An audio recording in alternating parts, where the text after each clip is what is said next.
konsep kenosis atau kenosis yang alkitabiah. Jadi kata kenosis itu bukan saja ada di ajaran kekristenan ya, di ajaran yang lain juga bicara tentang kenosis juga. Nah, makanya kita hubungkan kenosis ini berkaitan dengan doktrin Kristus ya, doktrin Kristus. Diambil dari kitab Filipi 2 ayat 6 sampai 8. Coba kita baca Filipi 2 ayat 6 sampai 8.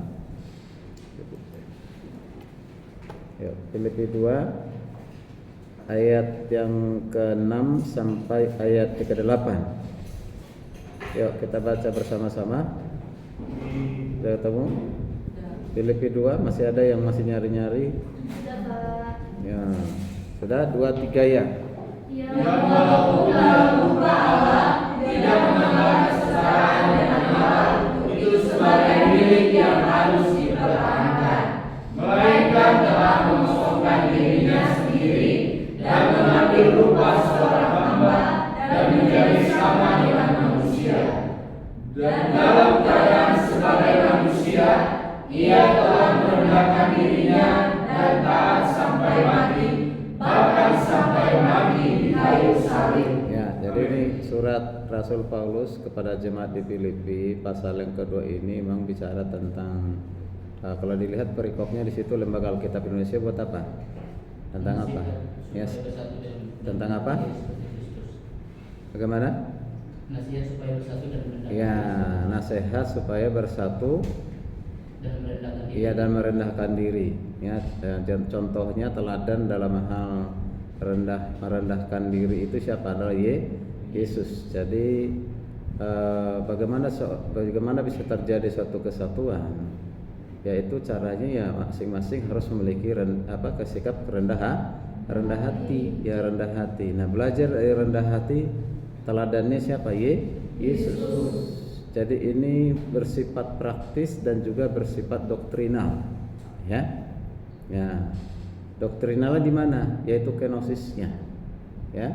Walaupun dikatakan dia walaupun dalam rupa Allah tidak menganggap kesetaraan dengan Allah itu sebagai milik yang harus dipertahankan, melainkan telah mengosongkan dirinya sendiri dan mengambil rupa seorang hamba dan menjadi sama dengan manusia.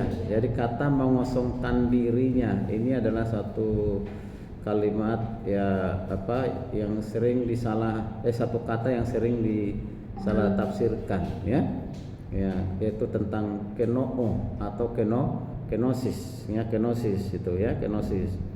Nah, pernah saya sampaikan ada 3 tafsiran yang berbeda.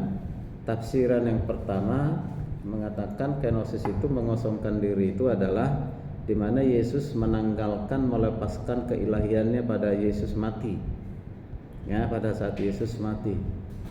Yang kedua tafsiran atau pandangan yang mengatakan sifat keilahian Yesus itu dikembalikan atau diambil oleh Bapa. Karena bersumber dari Bapa, maka diambil dikembalikan oleh Bapa. Ya, begitu. Jadi yang mati benar-benar itu hanya manusia dan tidak ada sifat ilahi di dalam diri kemanusiaan Yesus. Ya. Lalu yang ketiga adalah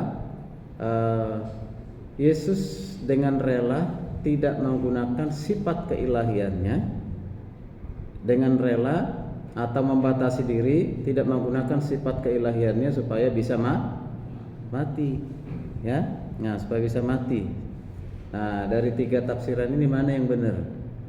Ini harus kalian pahami dengan baik ya, karena di luar sana 3 ajaran itu ada di lingkungan Kristen, bahkan dibukukan supaya kalian jangan ada abu-abu, jangan sampai atau ikut-ikutan, harus paham mana tafsiran yang benar gitu ya.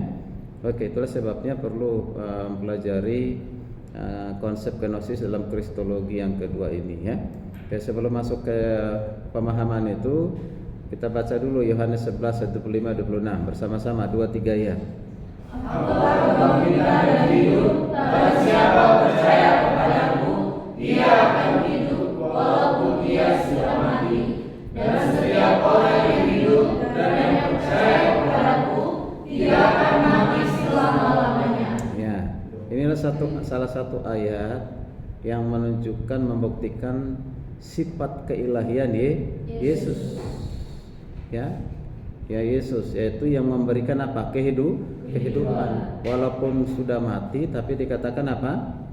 Akan diberikan hidup untuk selama-lamanya. Tidak akan pernah mati untuk selama-lamanya, berarti hidup untuk selama-lamanya. Siapa yang dapat memberikan itu, mengaruniai itu kan itu? Siapa? Yesus. Bagi siapa? Bagi orang percaya. Ya, percaya. Nah, Yesus berkata ini, perkataan Yesus ini pada saat kapan? Pada saat dia menjadi manusia, itu pada saat berkarnasi di tengah-tengah dunia ini. Yesus berkata demikian, ya. Oke. Ada beberapa pertanyaan, ada 5 pertanyaan, dan sekaligus nanti pertanyaan pada saat kalian ujian akhir semester, ya. Pertanyaan pertama sekitar kemanusiaan dan keilahian Yesus. Yang pertama, manusia itu bernama Yesus. Di mana firman Allahnya? Ya kan? Jadi ketika Yesus itu menjadi manusia, firmannya di mana? Menyatu dengan dirinya sebagai manusia atau di luar dirinya? Itu ya. Oke. Itu pertanyaan yang pertama. Yang perlu harus dijawab dengan baik dan benar. Yang kedua, jika manusia Yesus itu berisi firman, Calvin ya atau kaum Calvinis menganggap itu sesat. Sebab tidak ada manusia lain yang berisi firman. Jadinya apakah firman itu di luar Yesus? Nah, pahami ini dengan baik ini. Ya. Sekali lagi, jika manusia Yesus berbuat isi firman seperti yang viral sekarang ini kan. Jadi Yesus itu dihinggapi oleh logos, diisi oleh firman, ya, diisi oleh firman. Maka kaum Calvinis mengatakan itu adalah sesat. Sebab tidak ada manusia lain yang berisi firman. Jadi apakah firman itu di luar Yesus? Nah, sekarang di mana firmannya? Ya, ini pertanyaan yang tidak mudah dijawab. Ya, tapi kalian harus paham dengan baik supaya nanti bisa dijawab dengan benar, ya. Kemudian yang ketiga, pada saat Yesus disalib, apakah juga sang firman atau firman itu tersalib? Ya, ini. Jadi pada saat Yesus disalibkan, apakah juga sang firman itu ikut tersalib? Artinya kan ingat ya, pada mulanya adalah firman, betul ya? Firman itu adalah bersama dengan Allah. Firman itu adalah Allah. Nah, apakah juga ikut tersalib firman itu yang adalah Allah itu? Ya. Yang keempat, saat Yesus mati, apakah juga kealahannya juga turut mati? Karena saudara kita yang lain, agama yang lain yang mengatakan kok Tuhan mati, ya. Nah, katanya Yesus itu Tuhan, tapi kok bisa mati di kayu salib? Nah itu. Nah, siapa yang mati? Itu kan? Yesusnya sebagai manusia atau juga turut kealahannya mati? Hah? Siapa yang mati? Kealahannya dua-duanya, kemanusiaannya, kealahannya. Ya manusianya kan? Ya, nanti ya. Allah tidak pernah mati. Nah, ini yang tidak pernah bisa dimengerti oleh orang lain, terutama yang mereka tidak punya kitab suci tapi berusaha untuk mengerti. Akhirnya mereka bukannya semakin benar semakin tersesat, ya. Yang pertanyaan yang kelima, apakah firman tidak turut atau di luar atau ada di luar tubuh sehingga tubuh Yesus itu bukan Allah dan tidak boleh disembah? Ya, coba nih. Jadi tadi dikatakan apakah firman itu menyatu dengan tubuhnya Yesus yang adalah sebagai manusia, lalu dia sebagai manusia boleh tidak disembah? Ya kan? Boleh tidak disembah manusianya Yesus itu? Nah, kalau kita lihat di murid-muridnya Yesus bertemu dengan Yesus, disembah nggak? Tapi yang disembah siapa? Manusianya atau Allahnya? Allahnya. Tapi kan mereka berhadapan dengan manusianya. Kalau Allahnya kan roh kan, tidak kelihatan. Nah ini. Nah 5 pertanyaan ini akan terjawab kalau kalian mengerti dengan baik dan benar tentang kenosis. Ya, paham? Paham. Oke. Sekarang kita lanjutkan dengan kenosis. Ya, kenosis. Kita harus memahami dengan baik makna teologis dari kata kenosis, dari kata kenoo. Itu bahasa Nias atau bahasa Batak itu? Bahasa Nias sih kan. Di masa yang kemarin ada bahasa Yunani, ya. Ya, kenosis atau keno. Jadi di sini perhatikan. Nah, ada 2 pandangan atau ajaran yang mengatakan bahwa Yesus mati 2 kali. Mati berapa kali? 2 kali. Kapan itu? Yang pertama, mati pada peristiwa kenosis, berarti kematian di kayu salib. Dari kematiannya itu adalah karena di mana Yesus dibunuh, dilucuti oleh siapa? Sang Bapa. Tega sekali Bapak itu ya, dibunuh, dilucuti gitu ya. Nah, tega sekali ya. Oke, mau istilah kata apapun itu termasuk tega. Itu kematian, artinya intinya Yesus mengalami kematian pertama kali itu adalah mati secara yang disebut dengan kenosis. Ya, kenosis. Lalu kedua adalah mati di salib. Mati di salib. Ya, kalau kenosis berarti pada saat dia sedang merendahkan diri, sedang ada di tengah-tengah dunia ini sebagai manusia. Ya. Ya, itu mengosongkan diri dia, ya kan? Nah, ada yang mengajarkan mengosongkan diri Yesus itu benar-benar hanya manusia biasa. Pada saat dia dikandung, dia lahir, dibesarkan usia 8 hari, 12 tahun, 30 tahun, itu benar-benar kekosongan, ya, kekosongan. Maka dikatakan tidak ada pentingnya kita memahami, mengerti Yesus dalam usia itu, ya. Jadi usia dikandung, usia lahir sampai usia 30 tahun, apa kepentingan kita? Karena kan tidak ada kepentingan kita untuk itu. Itulah yang dikatakan oleh di seminar Logos dan Kenosis itu, ya. Nah itu. Jadi tidak ada kepentingannya. Jadi kepentingannya apa? Pada saat dia dimuliakan oleh Yesus, dimuliakan oleh Bapa. Yesus dimuliakan oleh Bapa, yaitu pada saat dia taat sampai mati di kayu salib. Makanya Yesus itu jadi Tuhan karena hasil apa? Hasil perjuangan. Dengan perjuangan apa? Ketaatan. Jadi nanti kalian suatu saat kalau taat sampai mati, ya kalian bisa menjadi Tuhan. Ya, luar biasa ya. Oke. Sekarang perhatikan di ayat yang ke-6 yang sudah kalian baca tadi, Yesus adalah Allah sejati sejak kekekalan. Jadi menurut ayat 6 yang sudah dibaca di Filipi 2 ayat 6 tadi, maka itu disimpulkan Yesus adalah Allah sejati sejak kekekalan. Coba mari kita lihat faktanya. Materi ini saya sudah kirimkan ke Agresian Sitari, ya, supaya dibagikan, ya. Oke, ada 2 frasa, ya, dalam ayat 6 ini. Perhatikan frasa yang pertama, coba kita baca dulu bahasa Yunaninya 2-3 ya. 2-3 ya.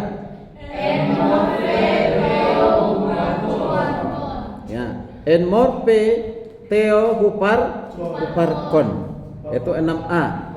Dalam bahasa Yunani Yesus adalah formnya siapa? Allah. Bahasa Inggrisnya bersama-sama 2-3 ya. Who be in very nature of God. Tuh.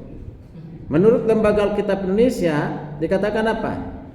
Yang dalam rupa Allah. Ya, dalam rupa Allah. Oke. Jadi kita perhatikan di sini dengan jelas ayat 6a ini, yaitu enmorphe theo huparkon. perhatikan, hanya Lembaga Alkitab Indonesia yang tidak memasukkan kata yang sangat menentukan arti dan makna teologis dari kata kenosis, yaitu kata kerja adalah, kata adalah atau kata huparkon, kata adalah. Jadi tidak dimasukkan. Padahal itu adalah kata yang sangat penting, sekali dan menentukan arti yang lebih lengkap, arti yang lebih utuh, arti yang lebih benar. Ya. Nah, sedangkan di terjemahan Yunani dan juga bahasa Inggris itu mencantumkan kata apa? Kata adalah. Ya, kata adalah. Nah, itu dia. Nah, jadi enmorphe huparkon. Nah, ini penting diperhatikan. Oleh karena Lembaga Alkitab Indonesia tidak memasukkan kata adalah. Nah, ini kecenderungan kata sebagai pembaca Alkitab terjemahan. Nah, ini bisa menjadi kurang lengkap atau salah mengerti, ya, salah paham kalau tidak menggunakan kata adalah. Cenderung salah untuk menafsirkannya. Nggak tahu di kitab yang sekarang sudah ada belum? Saya belum cek. Kitab Lembaga Alkitab Alkitab terjemahan 2023. Nah, juga kehilangan pengertian tentang kealahan Yesus yang sesungguhnya dalam konsep kenosis.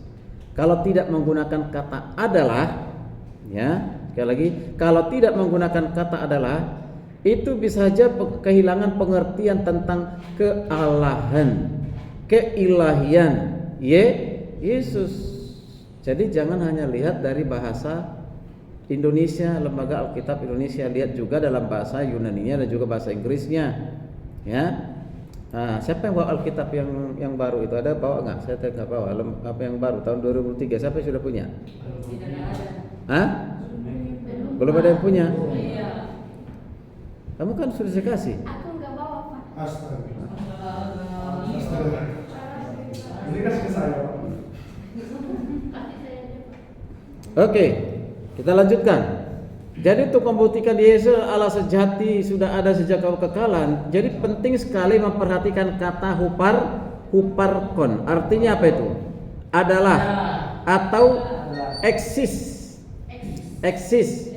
Nah, ini menjelaskan apa? Menjelaskan tentang kesempurnaan, kesejatian, kekekalan Yesus sebagai Tuhan. Artinya sebelum dia menjadi manusia, sebelum dia berinkarnasi, dia sudah eksis, sudah ada di dalam kekekalan. Jadi dia keberadaannya itu bukan pada saat dia berinkarnasi, tapi sebelum berinkarnasi Yesus itu sudah ada di dalam kekekalan. Paham ya? Nah, kalau di seminar Logos dan Kenosis itu mengatakan tidak ada eksistensi Kristus, tidak ada eksistensi Kristus. Jadi adanya Yesus itu ya pada saat dia lahir, gitu, ya. Jadi perhatikan apa maksud dari kata adalah. Maksudnya kata adalah menjelaskan bahwa Yesus adalah Allah, bukan karena hadiah atau apalagi perjuangan, bukan karena pemberian malaikat, bukan karena pemberian Bapa, bukan karena pemberian Roh Kudus. Tolak ajaran kalau yang mengatakan kuasa keilahian Yesus itu berasal pemberian dari Bapa. Itu harus ditolak. Ya. Jadi memang sudah ada ya di dalam pra-eksistensi ataupun eksistensi keberadaan Yesus itu sudah ada di dalam kekekalan, maka dia adalah Allah yang sejati. Nah, kalau dia sudah ada di dalam kekekalan, berarti dia setara dengan siapa? Bapa. Setara dengan Bapa. Setara dengan siapa lagi? Roh Kudus. Di dalam apa? Kekekalan. Bapa kekal, Yesus kekal, Roh Kudus kekal. Itu kesetaraan itu di situ. Kalau ditanya kesetaraan itu apa? Setara, sederajat atau setara, sederajat, sehakikat. Nah, itu, ya kan?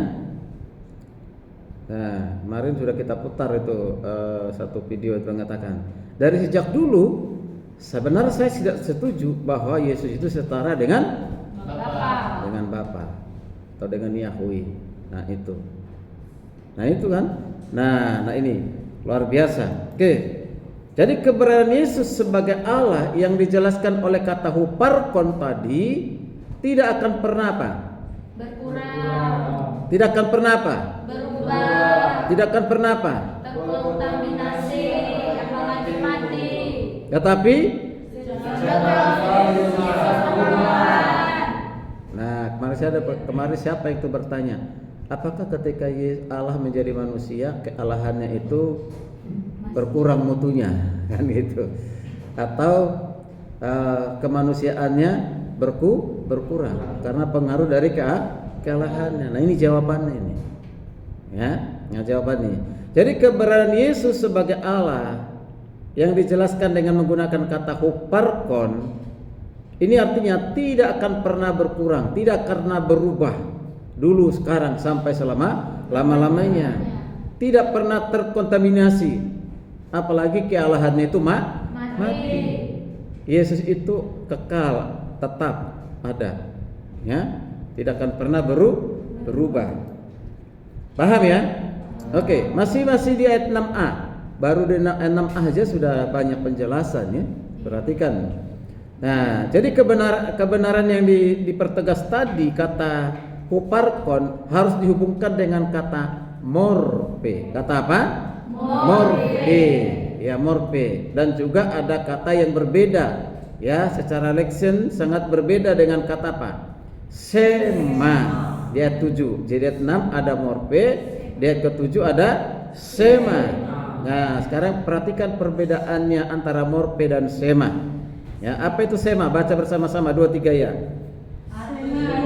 Artinya bentuk luar, bentuk fisik yang batasan dalam mati, sehingga sebagai manusia Yesus dapat mati. Ya, jadi sema itu ini nih, tubuh ini, ya. Berarti luar di tubuhnya siapa? Yesus.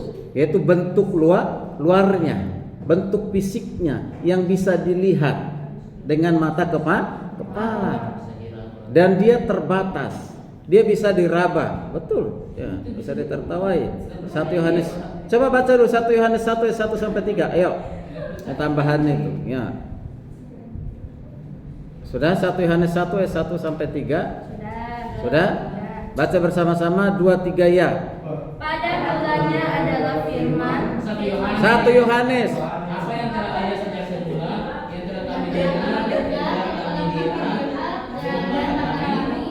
Yang telah kami saksikan dan yang telah kami dengar dengan kami tentang firman hidup. Itulah yang kami tuliskan kepada kamu. Hidup itu telah dinyatakan dan kami telah melihatnya, dan sekarang kami bersaksi dan memberitakan kepada kamu tentang hidup kekal yang ada bersama-sama dengan Bapa dan yang telah dinyatakan kepada kami. Apa yang telah kami lihat dan yang telah kami dengar itu kami beritakan kepada kamu juga, supaya kamu pun beroleh persekutuan dengan kami, dan persekutuan kami adalah persekutuan dengan Bapa dan dengan anaknya Yesus Kristus. Dari 3 ayat itu sudah kalian bisa lihat semahnya dan juga morpenya, ya kan? Ya. Ya, ini bicara tentang sema di situ apa? Dari kata apa kalian udah tahu itu? Apa yang dilihat. Berarti dengan apa itu? Lihat dengan mata. Kemudian apa yang dikatakan? Kami raba. Artinya bisa dipegang. Lihat. Ya. Petrus lihat. Thomas juga lihat. Bahkan dipegang. Ketika Yesus telah bangkit menunjukkan diri mereka pada saat mereka ada di suatu tempat persembunyian begitu kan, Yesus tanpa buka pintu bisa masuk ke dalam. Mereka berpikir siapa Yesus itu adalah hantu. Jadi Yesus mengatakan aku bukan hantu, aku adalah Tuhan, ya kan gitu ya. Nah, jadi di sini sema itu adalah bagian luar bentuk fisik yang dapat dilihat, dapat diraba, dan juga merasakan lapar, merasakan haus. Dan juga apa akhirnya mati. Nah, jadi Yesus sebagai manusia dapat mati.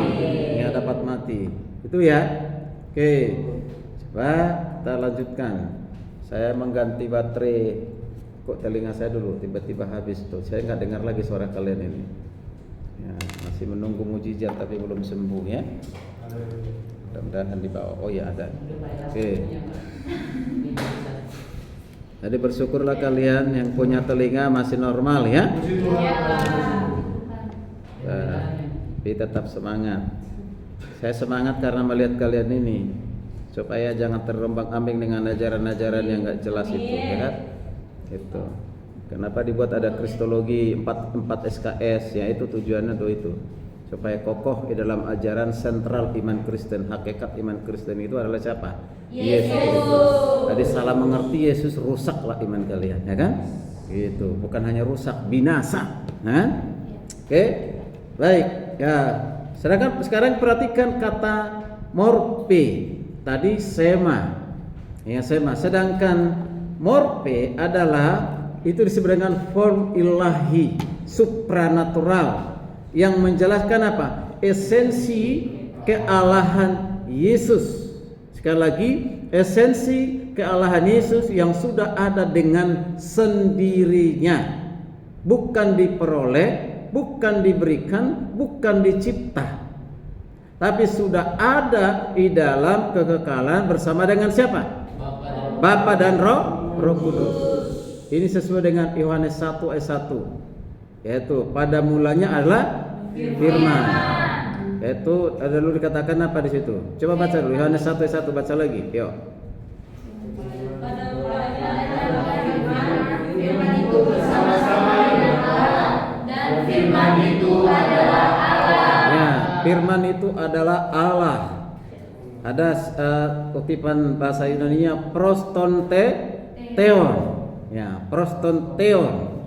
Nah, perhatikan kata morpe. Nah, sesungguhnya mengajarkan bahwa Yesus sebagai Tuhan dan Allah bukan bersifat atau dikatakan keilahiannya sifat sementara. Jadi morpenya itu sifatnya sementara gitu. Bukan, ya, atau Allahnya itu bersifat sementara. Allah itu kan roh. Dikatakan dalam Yohanes 4:24 ya. Nah, coba baca dulu Yohanes 4:24. Yohanes 4 ayat 24. Amin. Allah itu roh. Ya, bersama-sama 2-3 ya. Allah itu roh, dan barang siapa menyembah Dia, menyembahnya dalam roh dan kebenaran. Ya, Allah itu apa? Roh. Kalau roh berarti tidak kelihatan. Ya, tidak kelihatan. Bapa itu roh, tidak kelihatan. Apalagi dikatakan Roh Kudus itu roh, tidak kelihatan. Jadi pribadi Yesus Kristus yang adalah Allah, Allahnya itu kita tidak bisa lihat, tetapi Yesusnya bisa kita lihat sebagai manusia. Ya, sebagai manusia begitu ya. Nah, itu harus diperhatikan ya. Jadi kalau tadi kata yang pertama tadi apa? Kata yang pertama tadi apa? Sema, bagian luarnya itu bisa mati. Tapi kalau morpe, bagian keilahian yang tidak kelihatan itu tidak akan pernah mati. Ya, tidak akan pernah mati. Oke. Kan hidup untuk selama-lama, bahkan selama-lamanya ini sudah ada. Oke. Jadi perhatikan, juga mengajarkan bahwa kealahan Yesus tidak berubah atau bukan karena diangkat, ditetapkan oleh Bapa sebagai Tuhan setelah dibaptis. Ini pandangan dari siapa ini?